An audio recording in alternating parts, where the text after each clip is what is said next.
না না, এই তো কাউন্টারের প্রশ্নই নেই। এটা হচ্ছে কিছুক্ষণ মিডিয়াতে স্ক্রিন শেয়ার করা। আমাদের অলরেডি লক্ষাধিক মানুষ কলকাতায় এসে উপস্থিত হয়েছেন এবং আগামীকাল 2025-এর 21শে জুলাই সর্বাধিক জমায়েত হতে চলেছে। কয়েক লক্ষ মানুষ কলকাতার রাজপথে থাকবেন আমাদের নেত্রীর বার্তা শোনার জন্য, অভিষেকের বার্তা শোনার জন্য।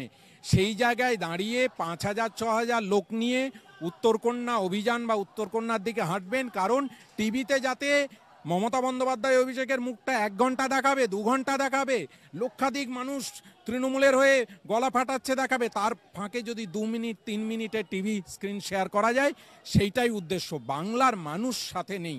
এইভাবে উনি তো দীর্ঘদিন ধরে রাজনীতি করছেন, ওনার রাজনীতির জীবনকে আমি সম্মান জানাই যে এতদিনের রাজনৈতিক কর্মী।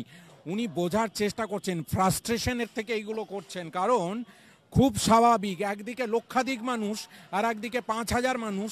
এটা একটা সার্কাসে পরিণত হয়েছে। বিজেপি দলটা পশ্চিমবাংলায় একটা সার্কাসে পরিণত হয়েছে। আগামী দিনে রাজনীতিতে পশ্চিমবাংলায় বিজেপি বলে কোনো দল থাকবে না।